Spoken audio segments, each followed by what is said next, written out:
Earlier we looked at some sketches, and what you're looking at now is actually a rendering of what the building will look like when it's done.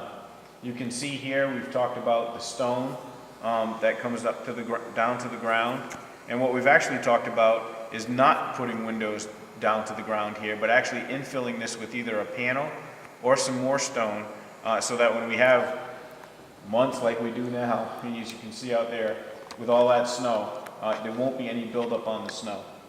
This would be as you enter the site from the driveway off of Church Street. This is what you'll be looking at. And you can see the columns here offsetting the entrance to make it prominent. You can see the dormer over the conference room to sort of give us a demarcation of the entrance itself. You can see the high windows where the daylighting is going to be harvested, and then the low windows for views out of the building. This window here goes into the community programming space, so that as people show up, it's sort of a little beacon of programming taking place at night, and so people can see out into the parking lot as to who's coming into the meeting. This is as you're driving out of the site. This is the children's area with some large windows that create nooks, if you will, for seating areas within the children's library. So big, large, open areas that brings in a lot of northern ambient daylighting and gives them a sense of place within their own building. This is the back of the building that we talked about. This would be the reinforced turf that the fire trucks could drive over. And this is a space out here that can be used for outdoor programming. And this dormer here sort of offsets the entrance, which is right next to the circulation desk, that allows people to come out and use this outdoor space on bright summer days. As we talked about, all of this is being done on both a guaranteed maximum price program as well as a preliminary status, so that people in the community can come out after the vote passes and actually have a say in the final materials that we use, as well as colors. One of the things that we presented to the trustees was sort of a metal roof that might be red. We can have asphalt roof that might be gray or a lighter gray. We're looking at different colors, whether we use clapboard siding,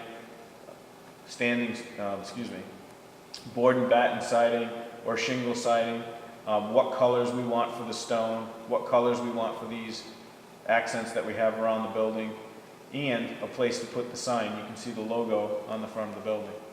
All these decisions will be done or made final after the vote passes, and as the builder gets ready to build the building, we want everybody from the community to come out and have a say in the final materials and the colors. We did a blow up here to show what that front entrance will look like in terms of using one color, and what it might look like using a different color. And you can see from this photo to this photo the effect that it has, whether you're using darker colors or lighter colors. These lighter colors are representative in the white buildings around town, and then the darker colors sort of represent more of the brick tones, and actually I believe this might be close to the color of the roof on the Nichols Library.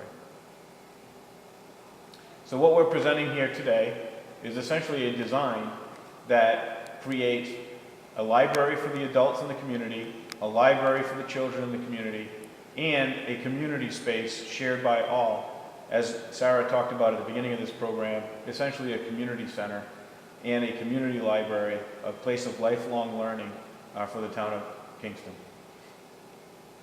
And how do we do that in terms of cost? Is when we went out and solicited builders, the town actually had 11 or 12 builders present qualifications and their building fee to build this building. And our proposed method of delivery is a CM at risk, which essentially means that a CM is hired and they go out and they price everything that we've talked about here today on a very specific basis of what it is that they're going to be providing for the town of Kingston. In that, they provide what's called a guaranteed maximum price. It includes all site work, construction, fees, everything involved in building the building in terms of construction. That guaranteed maximum price is then added to a budget for furniture, fixtures, and equipment, an owner contingency in case we run into anything on the site which is unforeseen, which we do not expect to run into, given that the site was purchased by the town and due diligence was performed at the purchase of the site. We've also asked them to break out here their cost for performance bonds, which is insurance, and builder's risk insurance. Given that the town has an in-place property insurance program, we believe that if the town decides to insure this with the builder, that there'll be some cost savings here as opposed to the builder going out and buying project-specific insurance.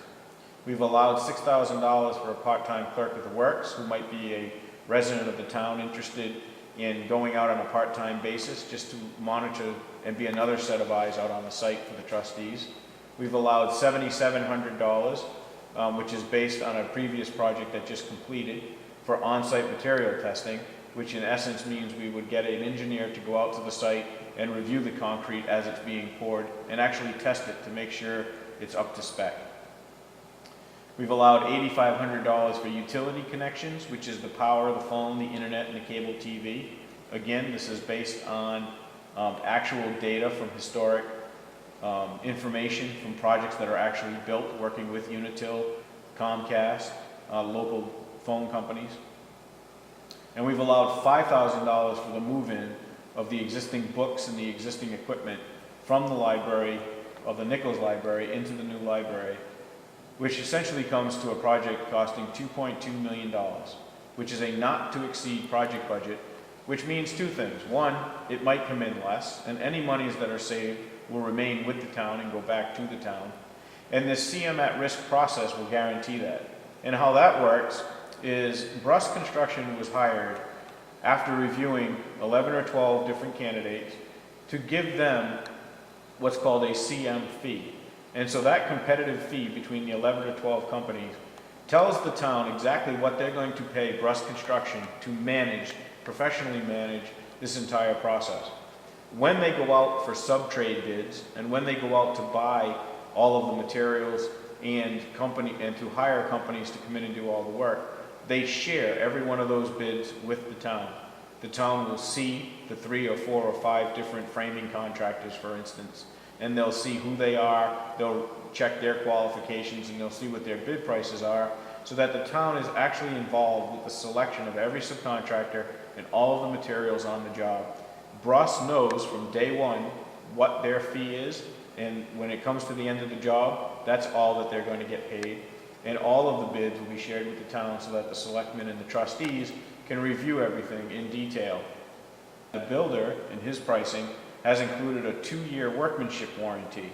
So not only do you have 2 years of the builder coming back to address anything that might come up, but you have companies standing behind all of these products for 10 to 20 years.